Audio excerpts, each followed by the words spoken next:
सीता मीरचंदानी एक सिंधी खानदान में पैदा हुई। हम 4 भाई बहन थे। पहले हम हैदराबाद में रहते थे। डैडी डॉक्टर थे। फिर डैडी ने कराची में अपनी प्रैक्टिस शुरू कर दी और वहीं कोठी बनवा ली। मेरा एक भाई है रामशरण और भाई के अलावा 2 बहनें हैं, कुंती और सुमित्रा। जिंदगी खुशी खुशी गुजर रही थी कि अचानक मुल्क का पार्टीशन हो गया। चारों तरफ दंगे भड़क उठे।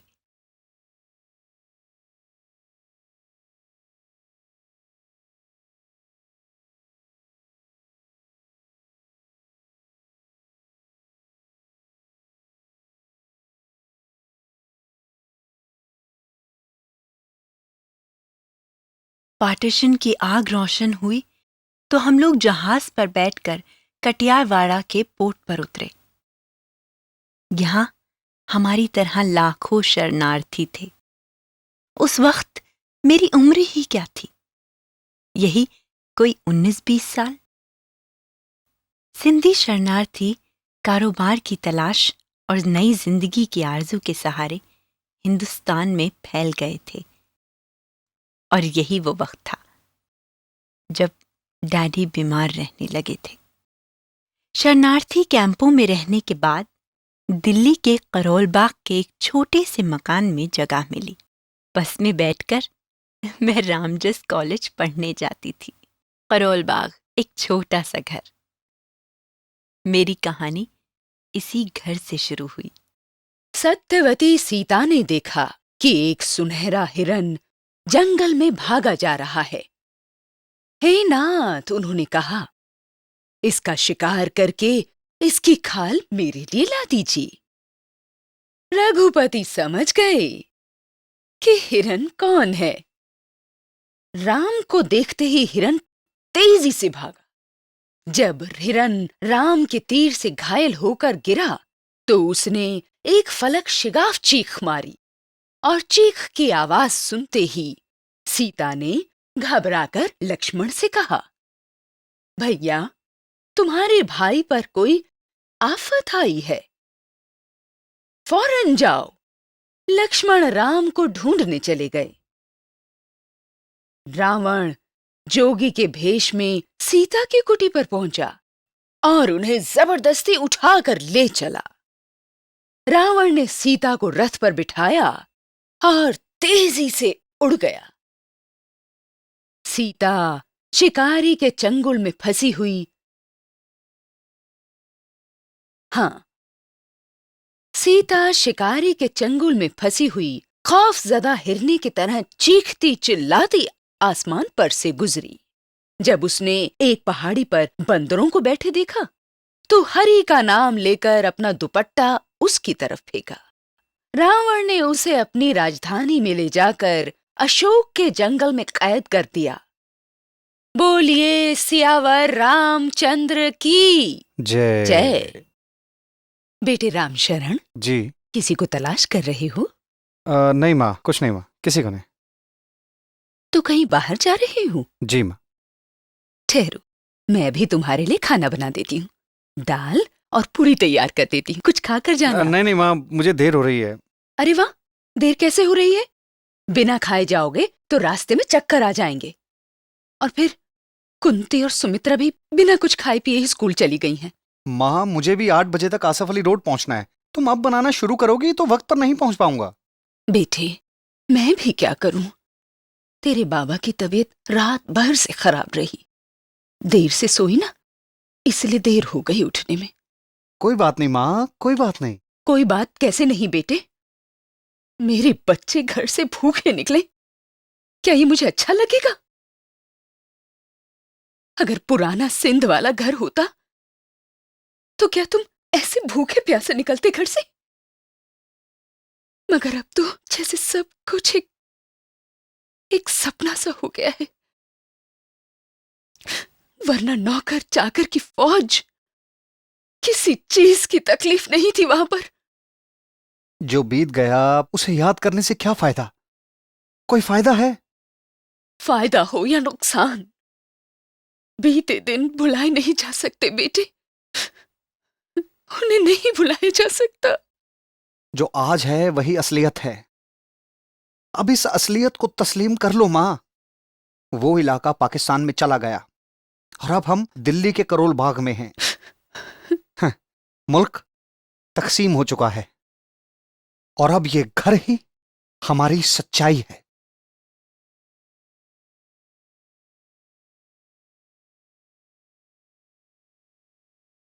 बंटवारा, बंटवारा मेरे बेटे, बंटवारा। दो मुल्कों, दो दिलों के बीच बंटवारा। इस बंटवारे ने सबको निगल दिया। सिंध में कितनी बड़ी हवेली हुआ करती थी हमारी, पर अब तो मुसलमानों का कब्जा हो गया होगा उस पर। सब कुछ बर्बाद हो गया, सब कुछ लुट गया।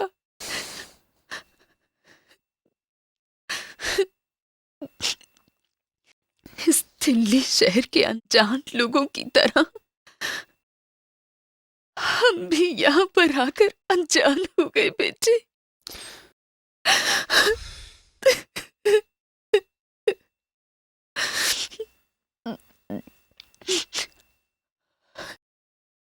क्या तुम्हें कुछ याद नहीं आता?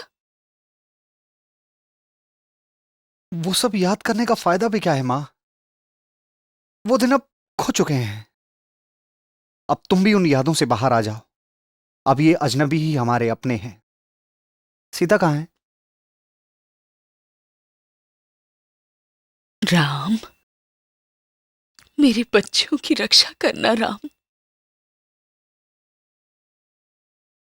माँ की एक छोटी सी दुनिया थी पूजा पाठ, और जब वक्त मिलता तो रामायण का पाठ करती। डैडी बीमार होकर बिस्तर से लग गए थे। मैं घर को एक नया माहौल देना चाहती थी। किताबें मेरी दोस्त थी और आंखों में ख्वाबों की एक नई दुनिया आबाद थी।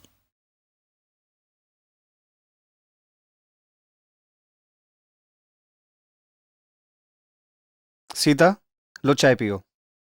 Thank you. मां से मिलकर आ रहा हूं। माँ सिंध की हवेली से अब तक बाहर नहीं निकल पाई। मैं भी नहीं निकला। जो कुछ हुआ वो बेहद डरावना था, लेकिन असलियत से इनकार भी तो नहीं किया जा सकता। खैर, छोड़ो। अच्छा ये बताओ, तुम कहाँ जा रहे हो? आसफ अली रोड। ओ, तो ठहरो, मैं भी तुम्हारे साथ चलती हूँ। सबसे पहले मुझे यूनिवर्सिटी जाना है और उसके बाद ड्रामा की रिहर्सल के लिए जाना है। इसका मतलब है तुम्हें आने में आज भी देर हो जाएगी? ऑब्वियसली। रात को पिताजी की तबीयत कुछ ज्यादा ही खराब हो गई थी। उन्हें हॉस्पिटल भी लेकर जाना है। यहाँ आने के बाद बाबा की तबीयत एक दिन भी अच्छी नहीं रही। वो ये सदमा नहीं भूल पाए। चलो, कोई बात नहीं। चलो, मुझे देर हो रही है, मुझे जाना भी है। लेकिन तुम परेशान मत हो, मैं अस्पताल से दवाइयाँ ले आऊंगी। मगर कैसे? तुम्हें लाइब्रेरी जाना है, फिर ड्रामे की रिहर्सल है। तुम्हें पता है ना, मैं सब कुछ कर सकती हूँ। जानते हो ना? हम्म। अरे, अब चलो, अब देर नहीं हो रही तुम्हें? हाँ हाँ चलो। लेकिन पहले पिताजी को देख लें। हाँ ठीक है, चलो।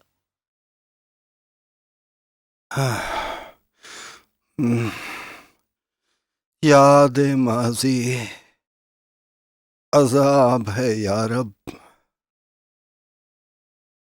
छीन ले मुझसे हाफिजा मेरा। ये यादें माजी से हाफिजा छीन लेने के लिए क्यों कहा जा रहा है? मैं हूं ना बाबा, आप तो अपनी इस बेटी को जानते हैं ना। हाँ, अच्छी तरह जानता हूं। जादूगर है मेरी बेटी। जादूगर। Real magician. आपकी ये बेटी कुछ भी कर सकती है बाबा। रिमेंबर बाबा, ये दिन हमेशा नहीं रहेंगे। मैं हूं ना। बेटी, कितनी ख्वाहिश थी, कितना अरमान था कि तुझे डॉक्टरेट की डिग्री के लिए विलायत भेजता। हाँ, हजारों ख्वाहिशें ऐसी कि हर ख्वाहिश पे दम निकले। बहुत निकले मेरे अरमान, लेकिन फिर भी कम निकले। किस्मत का गिला नहीं करते बाबा, बस आप अपनी इस बेटी पर भरोसा रखिए। विलायत नहीं गई तो क्या हुआ, बस आप देखते जाइए। वैसे बाबा, कल माँ बता रही थी आपको अस्थमा का अटैक हुआ था। लेकिन आप बिल्कुल फिक्र मत कीजिए, मैं आते हुए आपकी सारी दवाइयां लेती आऊंगी। बेटी, क्या बताऊं, अभी तो तुम दोनों की जिम्मेदारियां मुझ पर फर्ज थीं, लेकिन बंटवारे ने सब कुछ तबाह कर दिया। ख्वाब में भी नहीं सोचा था कि अपने ही घर से हिजरत करनी पड़ेगी। हिजरत के इस जख्म ने एक लाचार और बदनसीब बाप में तब्दील कर दिया मुझे। वो शानो शौकत, वो हवेली,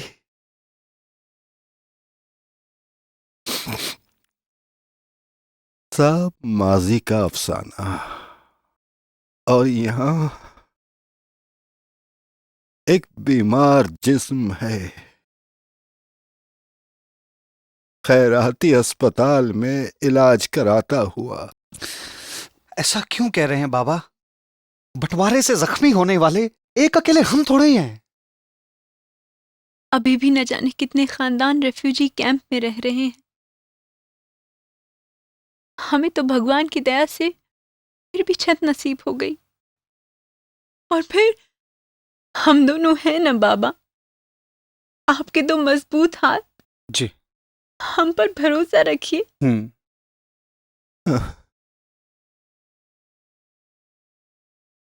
बेटी,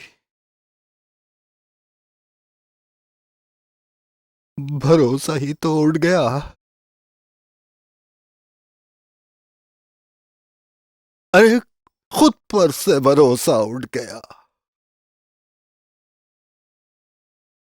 इतना लाचार और बेबस हो जाऊंगा, कभी सोचा नहीं था।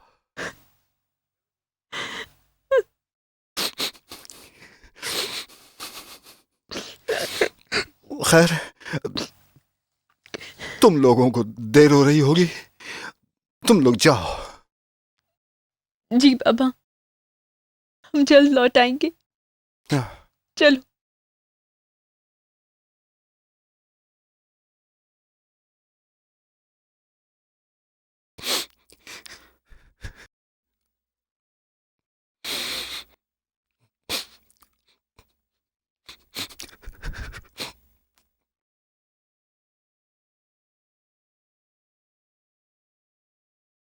कभी कभी मैं सोचता हूं, क्या बंटवारा सचमुच जरूरी था?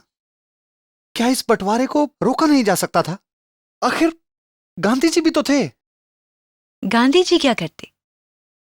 जो कुछ इस मुल्क में उस वक्त हो रहा था, उसका सल्यूशन शायद बंटवारा ही था। और अब पार्टीशन हो चुका है। अब तो इसके बारे में मत सोचो। क्या जिंदगी भर हम सिंध की यादों से बाहर आ सकते हैं। यादों की साए में जिंदगी गुजारने वाले कभी आगे नहीं बढ़ते रामशरण। अच्छा, ये बता, तुम्हारे स्टील प्लांट का क्या हुआ? भिलाई स्टील प्लांट में जॉब के लिए अप्लाई तो किया है, जवाब का इंतजार है। चलो अच्छा है, नौकरी लग जाएगी तो थोड़ी राहत हो जाएगी। और फिलहाल ख्वाब पर भरोसा, हसीन ख्वाब जो आजकल जवाहर जी हम लोगों को दिखा रहे हैं और सेक्रीफाइस करने का मशवरा दे रहे हैं। सैक्रिफाइस?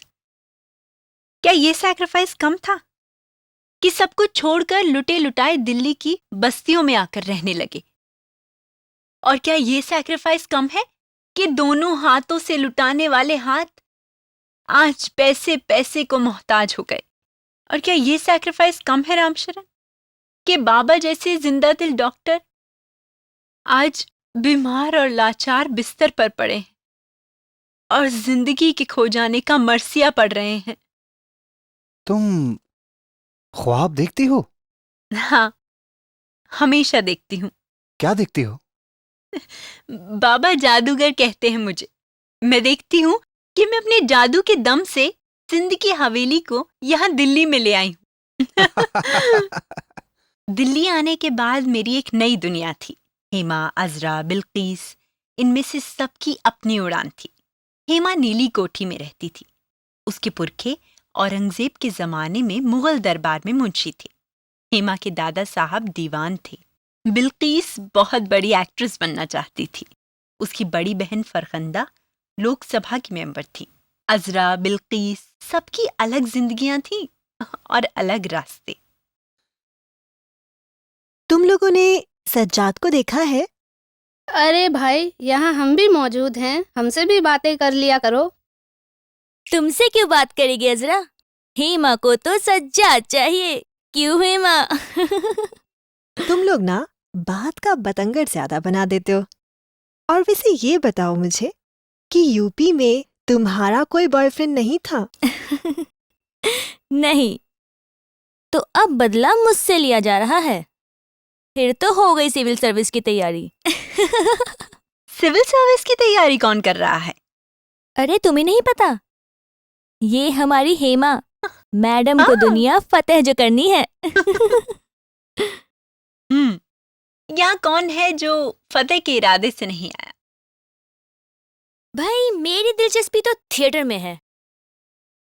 बस बचपन से एक ही ख्वाब देखा, थिएटर थिएटर थिएटर। मैं बहुत बड़ी एक्ट्रेस बन गई हूँ। अखबारात में मेरी बड़ी बड़ी तस्वीरें आती हैं। मैं जहां भी जाती हूँ लोग मेरे आसपास भीड़ लगा देते हैं और मैं सबको ऑटोग्राफ दिए जा रही हूँ। Autograph please. अब ये क्या है? अभी से तेरा ऑटोग्राफ लेके रख लेती हूँ, क्या पता कल को तू पहचानने से भी इनकार कर दे। ले, तू भी क्या याद रखेगी सीता मीर चंदानी? कितनी अजीब बात है ना, यहाँ सबके अलग अलग सपने हैं और सबकी अलग अलग उड़ान। एक दिन हेमा सिविल सर्विस का इम्तिहान पास करके एक बहुत बड़ी अफसर बन जाएगी और बिल्कीस बहुत बड़ी एक्ट्रेस। और तुमने अपने बारे में क्या सोचा है सीता?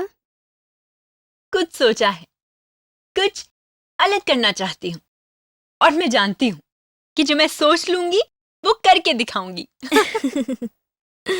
भाई ये तो हम सब जानते हैं, यू आर जीनियस। हम सब में से अगर कोई इंटेलेक्चुअल है ना तो वो सही मायने में तुम हो सीता। मैं इंडियन कल्चर में पीएचडी की डिग्री मुकम्मल करना चाहती हूँ और उसके बाद I believe in doing something constructive. लेकिन ये नहीं जानती कि अभी जो सूरत हाल है उसमें ऐसा कर पाना मुमकिन होगा या नहीं। तुम पर भरोसा है और इस बात की उम्मीद भी है कि जो तुम ठान लोगी वो करके दिखाओगी। लो, सज्जाद साहब भी आ गए।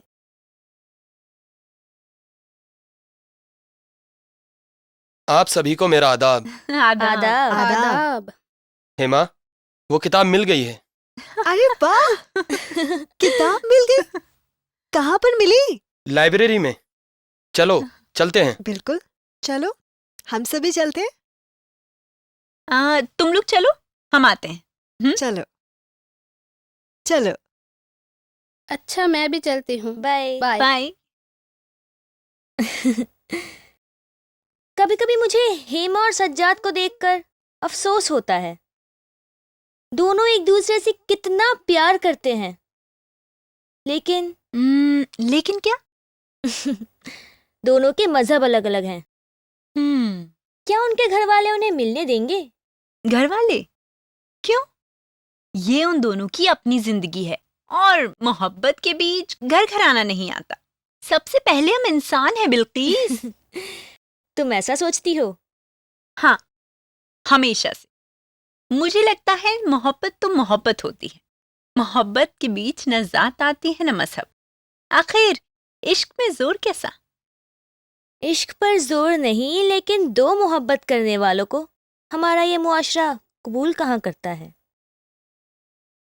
एक वक्त ऐसा आएगा जब ये मुआशरा कबूल करेगा और इस मुआशरे को कबूल करना ही होगा। लेकिन कैसे? मैं हमेशा एक ख्वाब देखती हूँ बिल्कीस।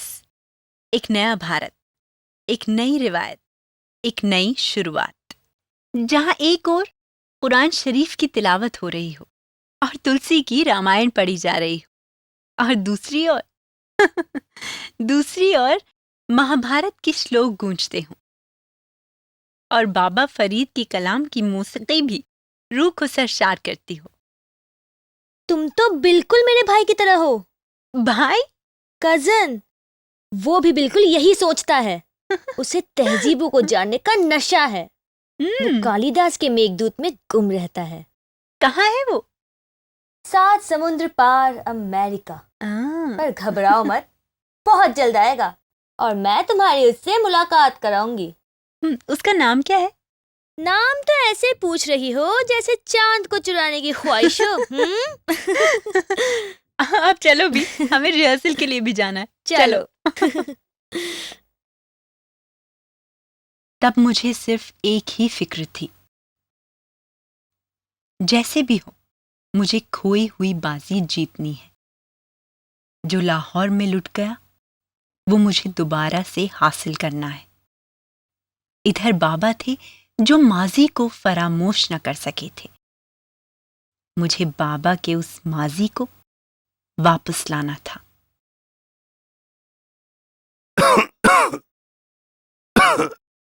सीता नहीं आई अभी तक। सीता बस आती ही होगी, संभालिए खुद को।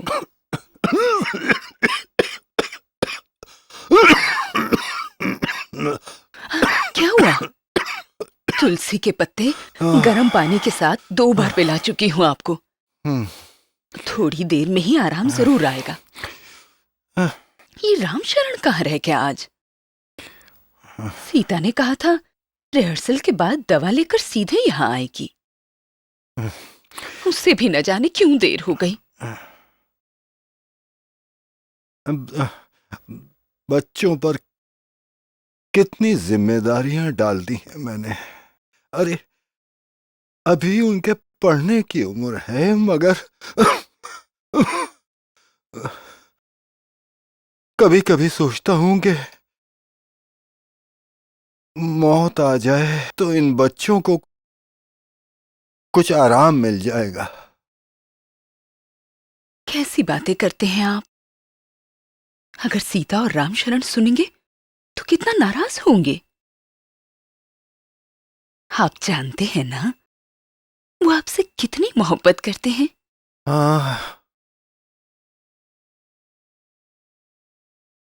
इसीलिए तो बच्चों से डर लगता है।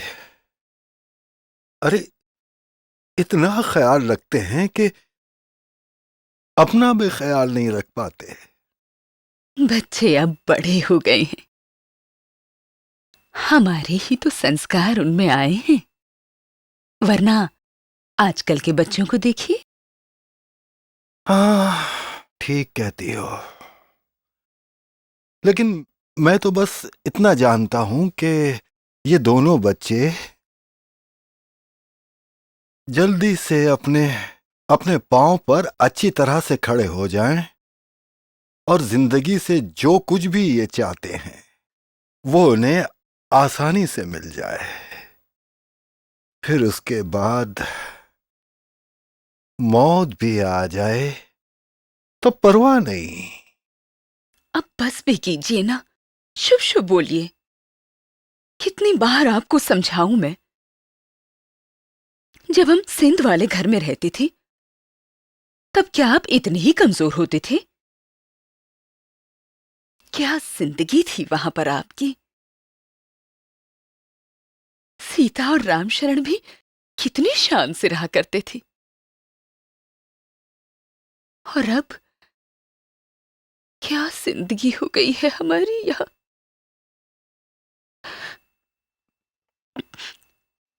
क्या कभी हमारे बच्चे इससे पहले इस तरह पले थे? क्या उन्होंने इतने मामूली कपड़े पहले पहने थे कभी? और आपके तो क्या कहने, आपकी तो हुकूमत चलती थी वहां। कभी कभी तो लगता है